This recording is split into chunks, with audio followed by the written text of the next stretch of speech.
Welcome to the Creator's Adventure, where we interview creators from around the world, hearing their stories about growing a business. My name is Brian McAnulty. I'm the founder of Heights Platform, and today I'm talking with Andrew Warner about how he built a business that did over $30 million in sales, how he's interviewed over 2,000 guests on his show Mixergy, and how to be a great interviewer.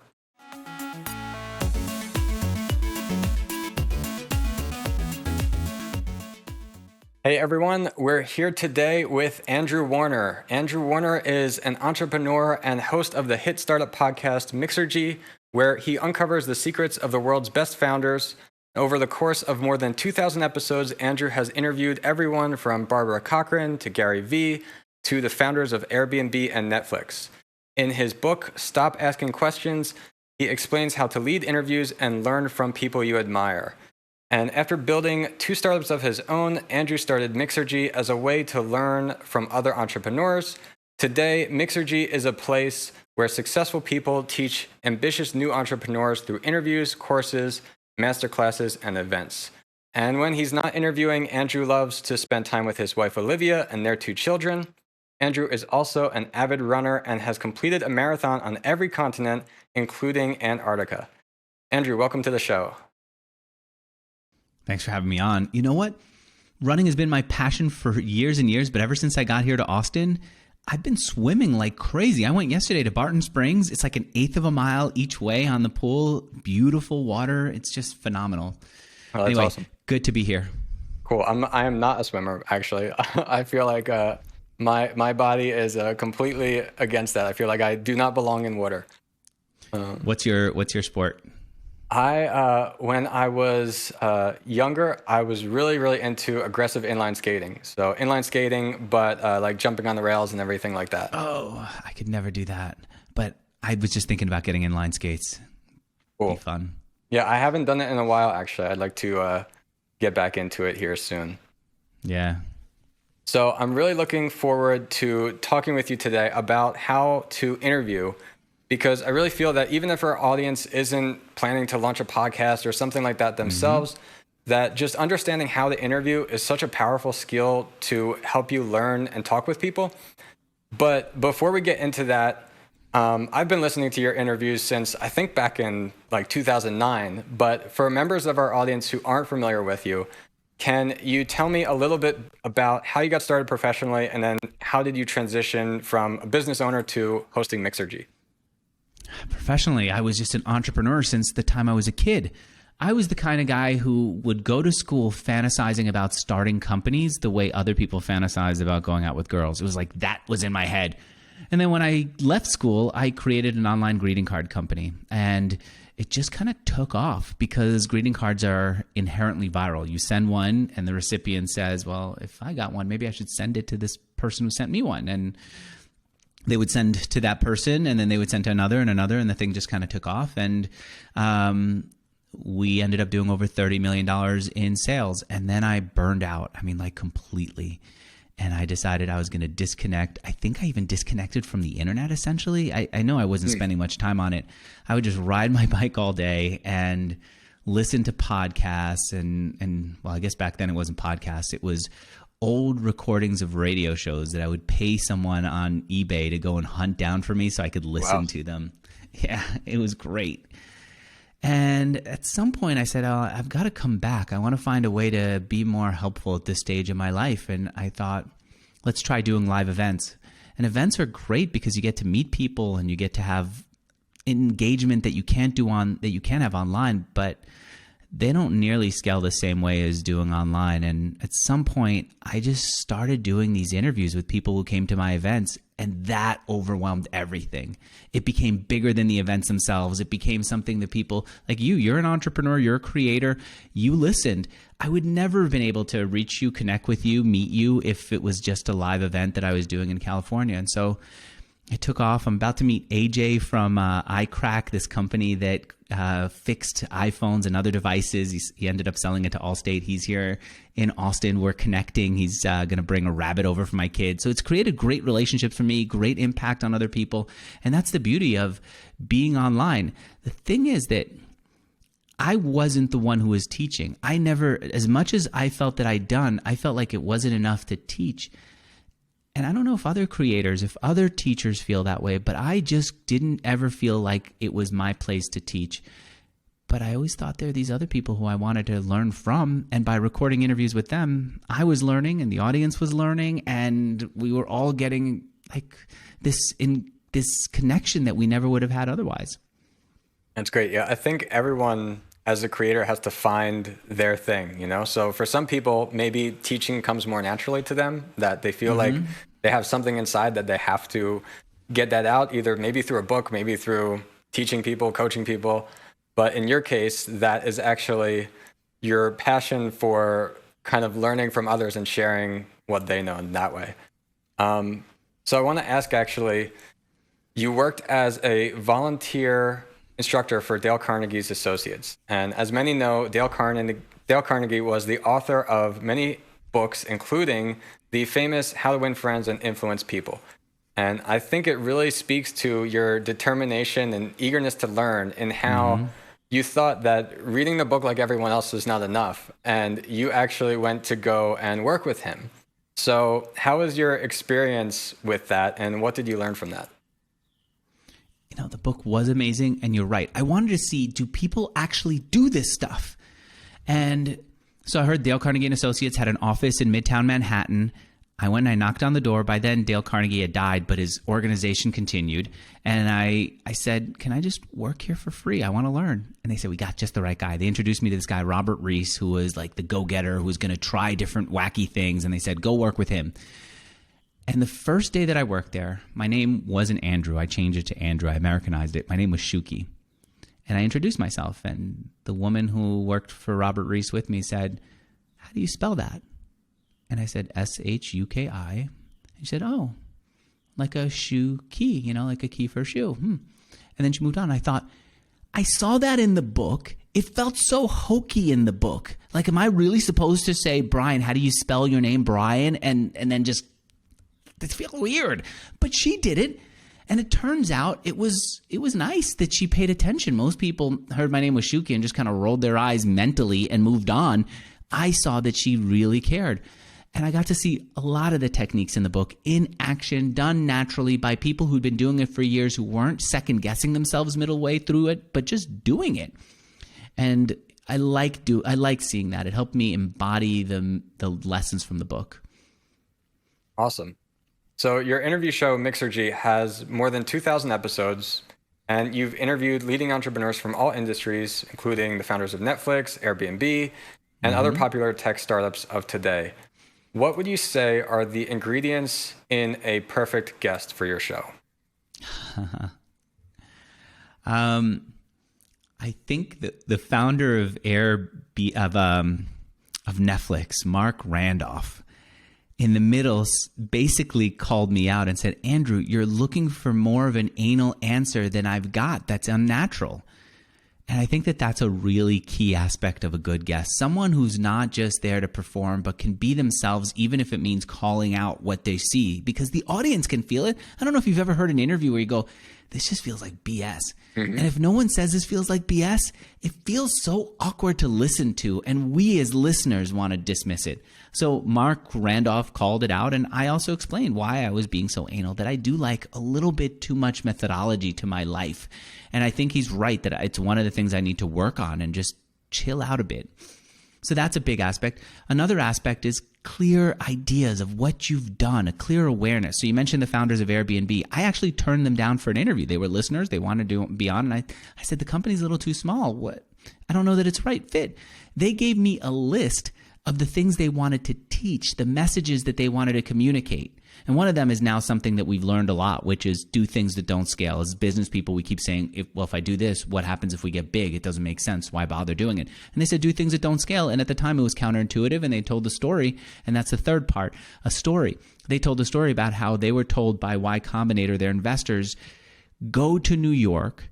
You have very few people there, but at least that's the biggest city that you've got. Go learn from them. Be in their house. Ask them why they're using your service, what they need, and and then do the things that don't scale. And they did that. And one of the things they discovered from talking to their users was the pictures on Airbnb were too tiny. If someone was going to stay in someone else's house, they wanted to see big, giant pictures to make sure there wasn't something weird there. And so the founders of Airbnb took cameras and they started taking photos of the properties that were listed on their platform. It doesn't scale. The founders can't do that. They may not even ever be able to hire photographers for everybody, but at least they did it to see if it worked. And then they were able to say, yes, we do need bigger pictures. If the hosts don't do it, maybe we pay for it, but we need it on the platform. So those are the three things. Someone who can actually talk openly and call out BS whenever it feels like it.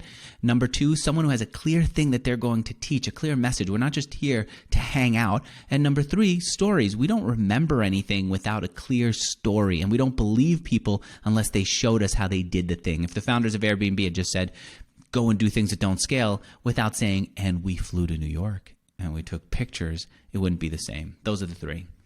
Great. Yeah, I really like how actually you call out guests about certain things, and it's actually to their benefit, because if they say something where the audience is wondering, well, I don't know if I really buy that. Like you understand that the audience may be thinking that, and then you call them out and say, well, then what's the reality of this? How can you explain this? How can you tell me to prove yourself to it? And that really helps the guests to actually get a better image of themselves across, even if that question might come across difficult to answer or even offensive at times. I think that it does help a lot. I think for some people who are a little bit insecure, it makes them feel uncomfortable. But I'd much rather be upfront than regret it later on. Actually, so Brian, I had a guest on just before you. I'm recording today, and the guy made no freaking sense. And I could see that I'm asking him, where did you come up with the business idea? And he's rambling. I'm asking him basic things like, how did you find the partnerships that made your business take off? And he's giving me a bunch of different things. And I started writing down what he said, because he said, Andrew, if you let me talk, then I could explain it. So I let him talk. I muted myself and I typed it out. And what he said made no sense. And I just listed all the bullet points and how they didn't connect. And I said to him, I don't see the thread here. I don't see the response. Mm-hmm. And I'm sorry, it may just not be a good fit for me. The way that I'm asking you questions maybe is not right, or maybe maybe there's something about me. It's not working. I'm sorry, but I have to. And it was so hard for me to do. But I thought, what am I going to do? Unleash it on the audience, which stinks? No. Email him afterwards? That's a little bit of a wussy move to do, to spend even another half hour with him and then afterwards tell him by email, call him up. No. I had to call it out, and I dumped out. In the past, I would have kept that recording and published it, but this year I'm going to watch myself and not do that. I mean, I think that's such a difficult skill to learn, though. It definitely requires practice to be able to build up the confidence and comfort in doing that. I mean, it's never comfortable to do that. It never is, unless you're like a sociopath. It never is. I try and I don't always succeed in just doing it as well as possible by making the message clear about why it makes sense for the person I'm talking to. And I don't know that I succeeded today. I think I was a little bit frustrated, but the right approach is to say, I think I'm not able to to coach a good story from you that would resonate with the audience. If we give them all of this, they're going to blame you, when in reality, it's my fault as the interviewer. And I just would rather say that it's not working than put that out there and then have everyone say, why is this guy not smart, not nice to Andrew, not a good storyteller, when you don't deserve to have that. And I try to frame it that way, but sometimes I get a little frustrated. So on the opposite side of that, what is an interview that you've done that in your opinion was really, really great, and why? I really think that the interview that I did today with Eli Harris was great. The guy created a company called R0. Their whole idea is they realize, wait, you know what? Why is it that we clean up rooms, and use Lysol and everything else at the end of the day? That means that during the day, all those germs were on the tables and people had to breathe them in the air. And then at the end, we clean them up. And then the next day, it's just clean for a moment. That makes no sense. And if someone didn't use a room, why are we spending the resources to Lysol that at the end? So meanwhile, If we just have UV lights in a room, they kill everything, bacteria, viruses, 99 point something percent, right?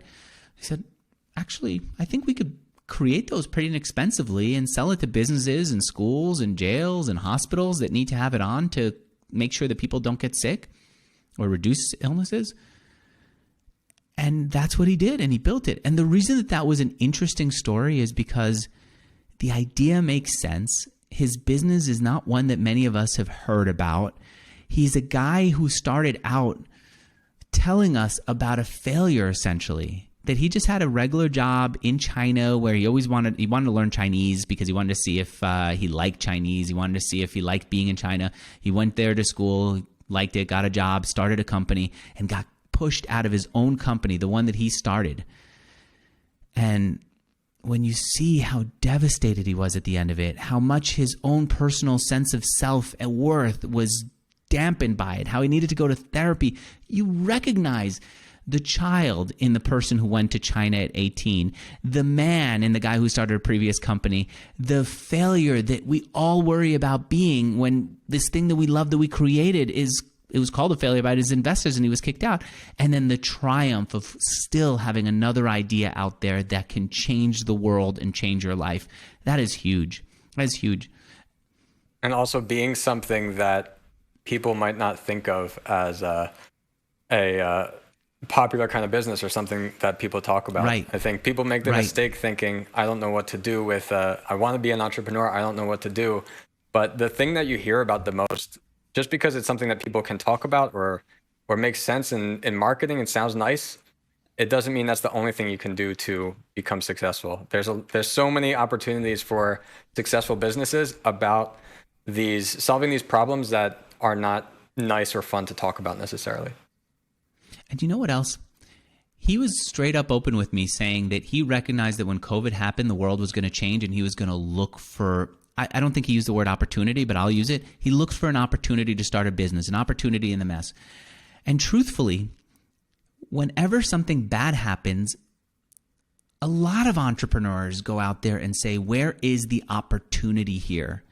I, though, felt bad when COVID hit saying, where's the opportunity? I saw some entrepreneur friends of mine come out with business and I said, that looks like a scumbag move to go and try to capitalize on it. I was wrong. When there is a crisis, you're not an opportunist for jumping in and saying, where is the opportunity? You are someone who's making the world a better place for doing that. He's someone who's making the world a better place for that. A lot of entrepreneurs he's providing value. He's serving some group of people with a solution. And what I would say maybe is I would also feel uncomfortable in looking at it that way. But the way I would look at it more, I guess myself, is that like you're looking through this adversity or these problems and then thinking to yourself, how can I create something rather than, I don't know, I guess I would have more of that approach in thinking there's this problem this adversity that I'm facing, how can I get out of that? How can I make something better? How can I provide value? Rather than the approach that's more so strictly being, okay, I want to create this business and there's a problem. How can I make money with it? And so I don't know if I'm explaining that so well, but there's a difference between that. But I think that people... You're saying, how do I make a difference instead of how do I make money? Yeah. And then let whatever solution come through. I think that makes sense. In the past, I would have disagreed with you, Brian. I would have said, Brian's a wuss. Brian's not like hungry enough of a go-getter. What I realized was I'm actually in therapy now. I told you I'm taking like creative year. And so my wife said, go sign up for therapy and go show up every week. One of the things I'm learning about myself is I grew up in New York where the Wall Street mentality dominated the culture, every culture. And it's a very transactional, where's the money kind of mentality where you're either a winner or you're a wussy failure. And I get that that's an issue that I have. I think that is not the right approach to bring to creativity and entrepreneurship. It's better to say, how do I serve people? How do I take care of them? And think about the money because that's a nutrient. Then think about the output first, and then the serving other people's needs and problems as a means to an end. And I've learned that, but now I'm solidifying it in therapy. Yeah, I think it's uncomfortable for some people to think about the money when, especially if they see themselves as a creator or they say, well, I want to help people, but the money is a result of you actually providing that value to the world. And for yourself, if you want to sustain and grow and help more people, you're going to have to make more money. So whether it feels bad to you or not, it is a key ingredient in order for you to accomplish being able to provide more value to the world. And you know, Brian, even with my Wall Street mentality that I'm now recognizing through therapy, when I started to create, when I started to publish the interviews that I had on my site, when I started to bring on entrepreneurs to teach what they did well, like the founder of Twitch, and we mentioned some others, I didn't feel comfortable charging for anything. I felt, well, if you charge, people are going to think that you don't really care about them. If you charge a lot, then people think that you're excluding them. I had all that stuff going through my head. And it took a lot of outside pushing from the entrepreneurs that I was interviewing, from my audience, to say, charge, try it. And to also have them say, if it fails, it's okay. If people don't like it, it's still okay. And I've learned that that is an important thing to be aware of. You know what? Even for me, that there's a hesitation when you do create and try to serve to charge. And that issue back and forth of charging versus serving, creating versus profiting, it's a constant battle. But I don't think it needs to be. I think I need to just disarm both sides of my head and understand that they just both need to work well together. And when I do well, they both work together. They both work together well. Sure. I agree with that. I think my background is, my dad is a salesman, was involved in sales. And I learned so much about the selling and marketing side of things from him. And so I feel like I'm in a unique position that while I see myself as the creator, not like the pushy kind of sales guy, and my dad isn't either, but I've learned so much from him and become more comfortable with that I got past at least one of the hurdles of feeling like, is it okay if I charge for this or ask for money for this?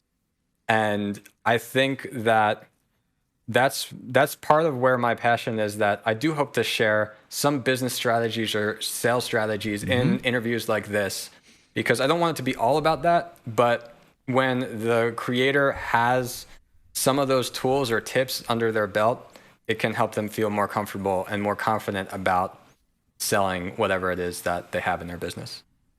Yep. I'm down. Do you want to hear some of mine? Sure. Yeah. Here's the number one thing that helped me. Sell before you're ready.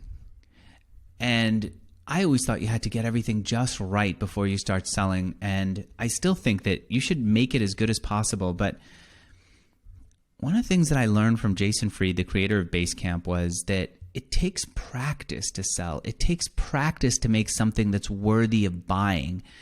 And he gave the example of, I think it was the way that he played drums, and how when you learn to play the drums, you accept that you're going to fail at first and you're going to get it and you're going to keep working and improving it. But when it comes to selling, we think we have to get it right away. And I realized that practicing is fine. And for me, the way that I started practicing was saying, pay whatever you want. I don't yet know if what I've got is ready. Pay whatever it is that you want. And I've had people who've just paid $5 and people who paid $100 a month, and they paid whatever they wanted, and it was fine for me and it was fine for them if they were happy with it. And that gave me great feedback, and it gave me great ability to get started with my software not being just right at the time, with my content not being right, get feedback from people. Hugely helpful. And then we improved and improved and improved. I took my kids out to sell lemonade, and I thought, what do we sell? What do we charge for it? And I said, you know what, kids?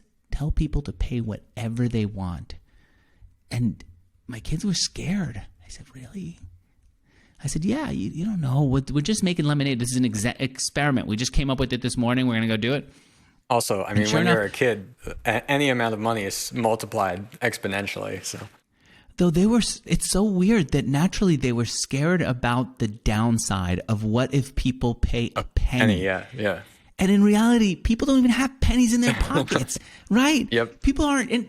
So, and even if they do, it's not like my kids paid for the lemonade ingredients, right? So what are they worried about? But it's natural to think about what's the downside of it. And so I said, I think people are going to, if you trust them, I think they're going to pay what's fair. And so they tried it, and People paid $1, which is what they wanted to charge anyway. Some people paid more. Nobody paid a penny. Nobody paid less than $1. It worked out great. And now they're asking to do lemonade again when it gets hot here in Austin. And I should ask you, where's a good spot for them to set up a lemonade stand? I don't want to. Oh, do you have a place? To be honest, I don't really know. Where do you stay right now? We're in South Austin. Okay. When I first came to Austin, we did. I think I heard you mention you're staying in Airbnbs, right? Mm-hmm. So yeah, we did the same thing and kind of tried it out. And we ended up moving up to North Austin. So I'm kind of near the Domain area right now. But and after we moved here, we actually kind of left and traveling for a while. So I don't know. I'm really not familiar with South Austin enough anymore. Okay. To recommend something specifically. All right. Fair enough. You know what? I should have known that you live in North Austin because you've got good taste. Like the frickin' software that you've created is beautiful. Every little detail is so considered. Thank you. South Austin doesn't have that to the degree it's getting it. North Austin has that. I feel like you're someone who really sweats design details. Am I right about that? Yeah, I think so. Actually, I like to feel a little bit proud with myself of becoming less of a perfectionist with that more recently. So I started as a design studio, a web design studio, and eventually we moved into building our own software products, and what we have today is Heights Platform. But it used to be that when we were building a website that every pixel would have to be perfect and all of that, right? So because I really started on the design side, not the software side. But over time, I realized that even if the site is not perfect, it's not going to stop people from buying from you. And if you are going to wait so long to make it perfect, then you never get anybody to buy from you. So it's been a battle. And also right now we're trying to stay small as a company. We're staying bootstrapped. So it's a constant battle of thinking, well, what is the highest priority? And yeah, we could improve the website, and I really want to improve certain things on the website. But there are other things that are going to bring more immediate value. So I really care about the design, but still, if you tell me that, I still think there's so many things I could be improving. I was sensing that that's where you're going with it because I don't see that. I don't see it, but I'm imagining that you see the issues that you would want to fix. Anyway, I noticed that about you and the stuff that I've seen, even going back and searching for stuff that you did in the past online. Cool, thank you. So I want to ask a couple more questions about the interviewing now. In your book, you mention the idea of, well, let me preface this with, if people want to interview others, I think a lot of people might get hung up on, before even thinking about questions to ask somebody, they think, oh, how am I going to get somebody on my show, especially somebody well-known like yourself? So in your book, you mentioned the idea of the motivated moment as one of the ways of getting somebody on. Basically, when you find out that they have something big going on where they're doing a lot of press, that's a good opportunity to reach out to them. And so I figured maybe I should explain the process of like what I did and reached out to you. I noticed that, okay, hey, Andrew recently moved to Austin and I'm a fan of his show. I just got his book. We're studying his book to do our interviews. And I left a great review on it. And now I'm thinking, so maybe he could come on our show as well because you have this book. It's kind of recently released. And so my approach was kind of to like stack as many reasons as possible why it would make sense for us to connect. I'm curious, do you feel like that worked well, or has it just happened that it worked out good for you to be on the show now? No, that's it. I would have... There are a few things I would have done right now. I told you I'm kind of picking up the guitar, trying to learn that. I'm trying to spend a lot of time swimming. I'm really pushing myself and committed to my wife that I would be working almost not at all this year, or at least for the first 6 months. And so, yeah, I would have said no, but it was so freaking good that I just had to say yes. And I don't regret it, but I'm amazed and impressed. I think that that's true. And I think that if we think about the people we want to reach from a point of what's their motivation, when are they in that what I call the motivated moment, we're going to have a lot more positive impact on their lives, and we're going to get better results. So you think about Mark Randolph, the founder of Netflix, and I know it's him and Reed Hastings, though he was the first essentially guy. I asked him in the past to do an interview because I saw his website. I read that everyone thinks that Reed Hastings is the founder, but the real foundation of Netflix, of how they came up with the idea, was so fascinating, and it was his mentality that went into it. He's the direct marketing guy who used to study direct mail and then do direct mail like advertising, and then he brought it to the internet in the early days. It's just amazingly smart guy. And I asked him, and I didn't get a response. And I understand why, because why would he? Why would he do a podcast? Who knows? What's the upside for him? It's not like he's selling anything. He made enough money with Netflix. All it could be is potential downside. What if I embarrass him by making Reed Hastings look like a boob for pretending that he's the founder when Mark Randolph is right? Who knows? There's no upside for him. Then he had a podcast. Now, as soon as he has a podcast, he has a reason to come on and do my podcast to promote his podcast. And so not only did he say yes, but he also put up with me like asking him my jerky questions, which frustrated him at times. And we were open enough about what was frustrating that we could understand the significance to me and his response and why his response is so important for my mentality to grasp. Anyway, all that is about motivated moments. That is the heart of everything. And I found that for if you're trying to get someone to be a guest on your podcast, trying to get someone to collab with you, trying to get someone to promote your stuff, it's all about finding who's the person who's going through the motivated moment instead of how do I motivate someone to do the thing they don't want to do. Awesome. Yeah. And I also want to bring up, though, I think you made a great point that you mentioned the biggest guests that you had on your show are actually not always the ones that get the most attention or most traffic, and how the lesser known guests actually have created some of your most popular episodes. Is that true? Yes. The most popular episodes are with guests whose names you may not ever recognize. 100%. The example I gave in the book is Andrew Burnett Thompson. He is a guy who created chart software. What is it called? Oh man, I can't even remember the name of the chart software right now. Nobody knows him. I can't remember the name of the software company even that he created. There it is. It's SciChart. Okay. So why is he the guy who's the most popular download? It's because he was the guy who learned how to program on the train, on the way to work, who coded nights and weekends while his new baby was sleeping. He's the guy who worked hard to teach himself, created the software that made charts and sold it and did, I think, what was it, like $1 million in sales. And he was also the guy who within the small startup community, people had heard and started talking about. And I knew that they were interested in him, and I knew that I was interested. And as soon as I interviewed him, I became the only person to have an interview with this guy that people in the startup community were talking about. Meanwhile, I'll have big names, and I gave some, like the founder of the company behind League of Legends, the game, incredibly popular. More than, I think it's at this point, more people watch League of Legends, whatever their big game is, then watch the Super Bowl. And I didn't get nearly as many viewers for that or as many listeners for that. It's because there are tons of interviews with him. Meanwhile, Andrew Burnett Thompson, I had the monopoly on his interview and on his story at a time when people were talking about it. And so I think we keep trying to figure out who's the big name. People keep asking me, Andrew, who do you want to interview? Elon Musk? There are tons of Elon Musk interviews. I want to interview the person who's going to say something interesting and new who people don't yet know. And I bet you that person would get me a bigger audience than Elon Musk. That's great.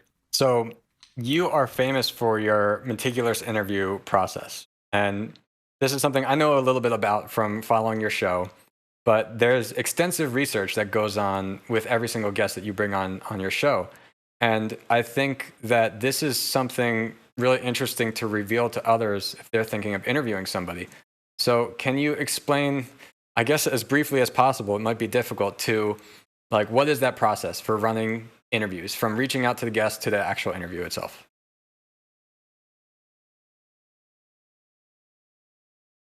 Oh, I think you're muted, actually. Oh, sorry. There you go. There are a lot of elements. One of them is a pre-interview where we have a producer who asks the kinds of questions that I will ask ahead of time. So the guest has some time to think about it. We have a chance to see what stories make sense and which ones we should avoid. We can understand where their hot buttons are. That's really helpful. The other thing I do is I try to think of, if I don't have a pre-interview, I try to think of what are the questions I'm going to ask.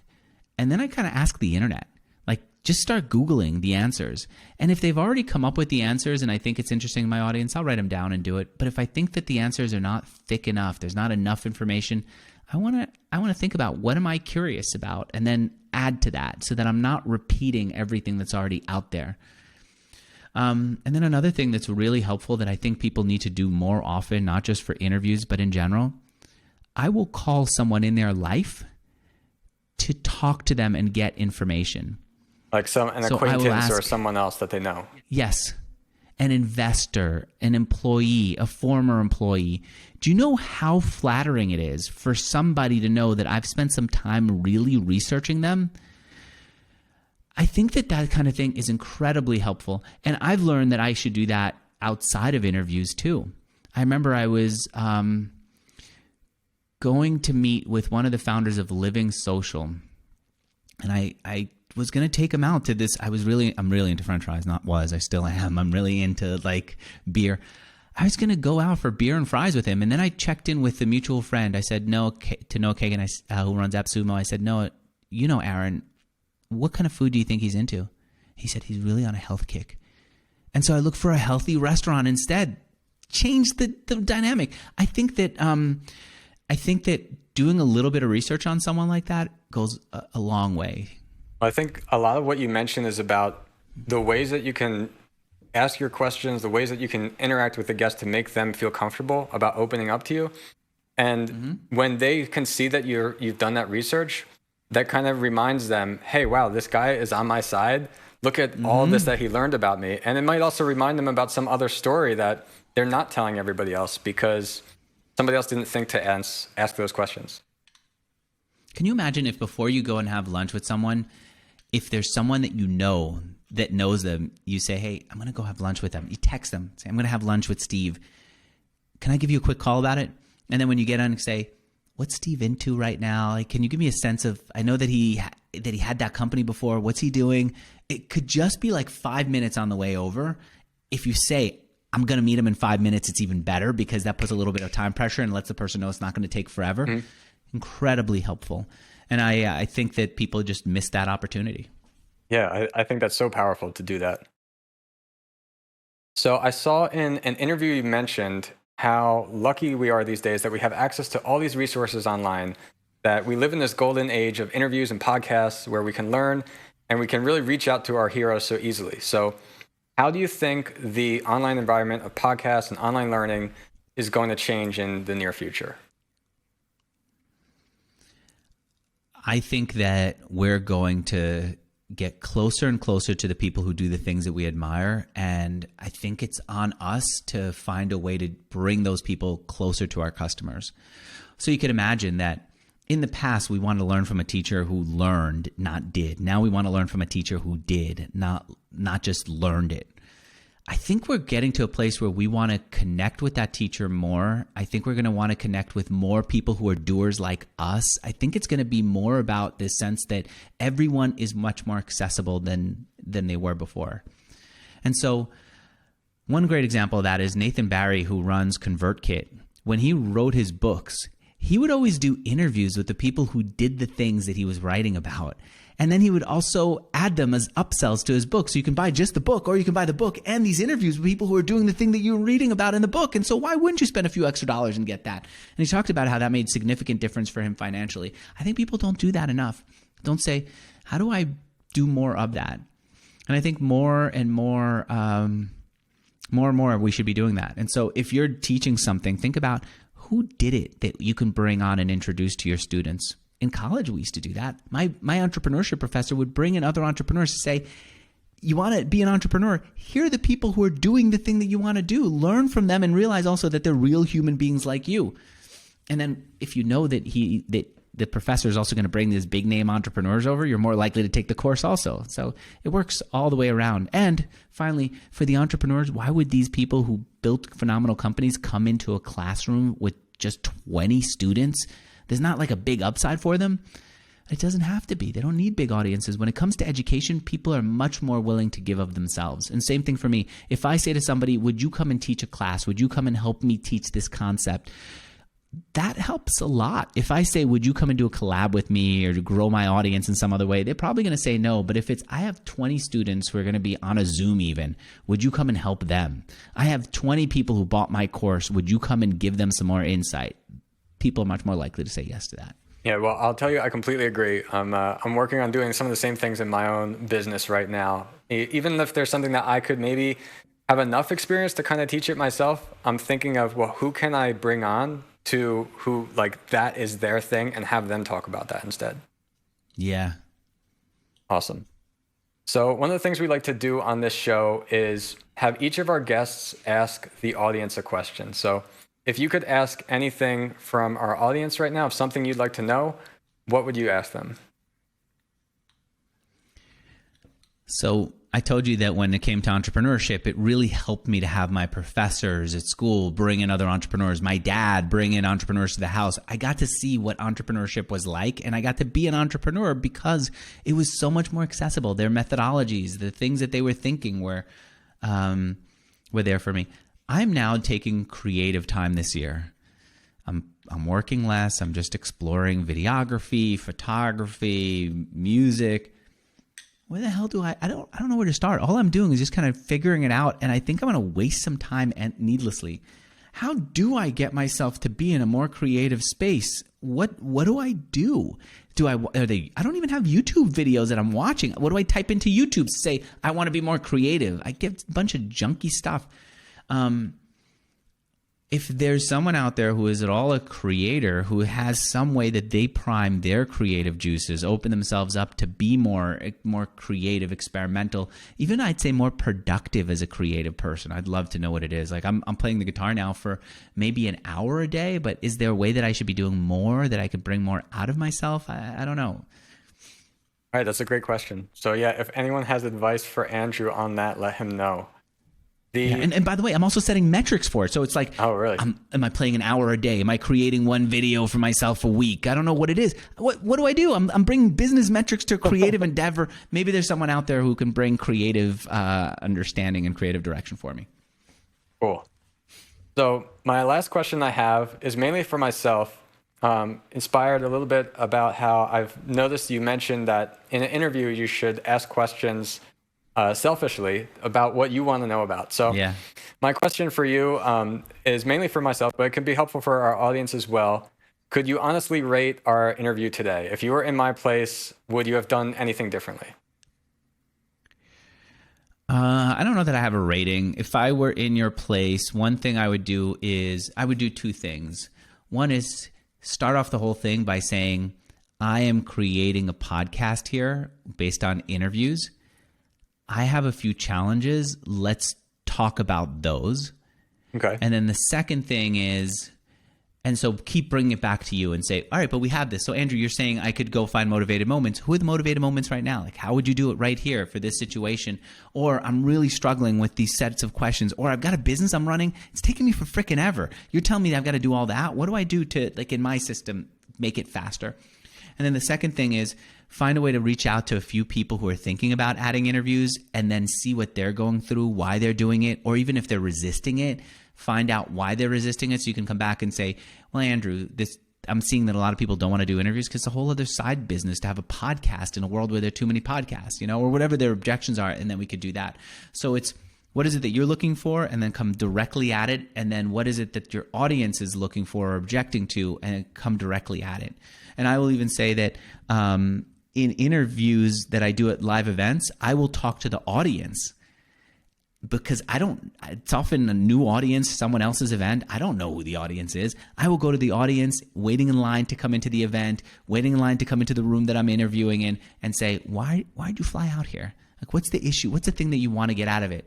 And then I understand them, and I could drill in with the guests and say, Steve over there, Beth over here flew out just for this one thing. You didn't even give it to them yet. What's the thing? And then I ask a question. So those are the two things. Think more selfishly, and that's what I would do anyway. I don't know that you should do it. I would be much more selfish and head-on selfish, and then much more audience directive, and then go for that. Cool. I completely see that. I think that is really great advice. Thank you. I think people should hit you up for the emails that you sent me to get me on. I think if there's a master stroke in how to do it, it's so subtle and it's so effective, and it's not one of these things. It's a surefire way to get a guest on. It's just a really good way to get a guest on. I would, if someone emailed you, send them the whole email chain. They're not going to be blown away. I think they're going to have a deeper understanding of how to get guests to feel excited about being on a podcast. Cool. Thank you. All right. Well, that is all the questions I have for today. But before we get going, of course, Mixergy.com, but where else can people find you online? I use Twitter, and you can see me at Andrew Warner there. And offline, I'm in Austin, Texas. So if anyone's out here and wants to go grab a drink, Brian, if you want to grab a drink, let me know. I'm trying to get out more now that I'm here. So they're the two things. Cool. Awesome. All right. Well, Andrew, thank you so much for coming on the show. Well, thanks for having me on.